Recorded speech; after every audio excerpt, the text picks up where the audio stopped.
Hello viewers, आप सभी का मेरी YouTube channel knowledge information entertainment में हार्दिक स्वागत है। आज हम आइसोमेरिज्म के बारे में बात करने वाले हैं। आइसोमेरिज्म केमिस्ट्री का बहुत ही बेसिक टॉपिक है और उसके बारे में हमें यदि केमिस्ट्री को जानना है तो आइसोमेरिज्म के बारे में पता होना चाहिए। और ऑर्गेनिक केमिस्ट्री का वो एकदम जनरल टॉपिक है। तो चलो अब हम आइसोमेरिज्म के बारे में स्टार्ट करते हैं। तो सबसे पहले हम उसकी डेफिनेशन को समझेंगे। आइसोमेरिज्म तो compounds having same molecular formula but differ in at least one physical और केमिकल और biological properties are called isomers and this phenomena is called as isomerism। इसका मतलब यह होता है कि कोई ऑर्गेनिक कंपाउंड हमारे पास है और उनकी मॉलिक्यूलर फॉर्मूला सेम है, लेकिन उनकी फिजिकल, केमिकल और बायोलॉजिकल तीन में से कोई एक भी प्रॉपर्टीज़ यदि चेंज होती है तो उसको आइसोमेरिज्म कहा जाता है, आइसोमेरिज्म की घटना कहा जाता है। इस आइसोमेरिज्म की डिफिनेशन को हम दूसरे तरीके से भी रख सकते हैं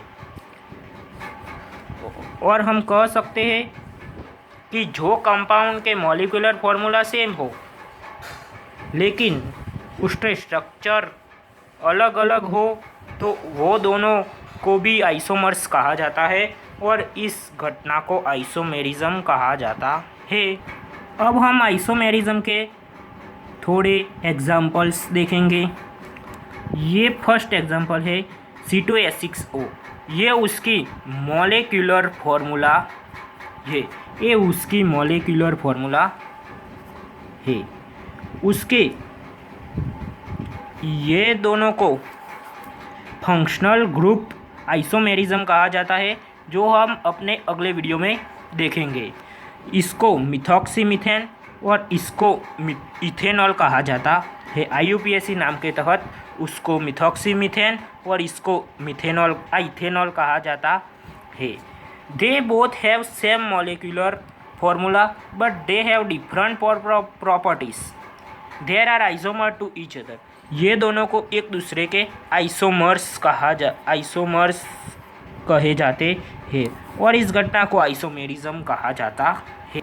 अब हम आइसोमेरिज्म का दूसरा एग्जाम्पल्स देख लेते हैं। उसमें हम ब्यूटेन के दो आइसोमर्स के बारे में जानेंगे। इसको IUPAC नाम के तहत नॉर्मल ब्यूटेन कहा जाता है और इसको IUPAC नाम के तहत 2-मिथाइल प्रोपेन कहा जाता है। IUPAC नोमेनक्लेचर के बारे में भी हम अगले वीडियो बनाएंगे और उसका ऑल्सो नॉन एज आइसोब्यूटेन। यह दोनों में हम देखेंगे तो उसमें 1 2 3 4 कार्बन है और 3 2 2 3 कुल 10 हाइड्रोजन है।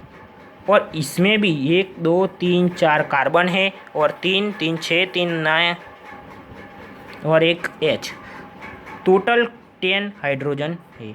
इसलिए इन दोनों का मॉलिक्यूलर फॉर्मूला सेम है, लेकिन इन दोनों की स्ट्रक्चर डिफरेंट है। इसलिए there are also isomers of इसलिए इन दोनों को एक दूसरे की आइसोमर कहा जाता है और इस घटना को आइसोमेरिज्म कहा जाता है।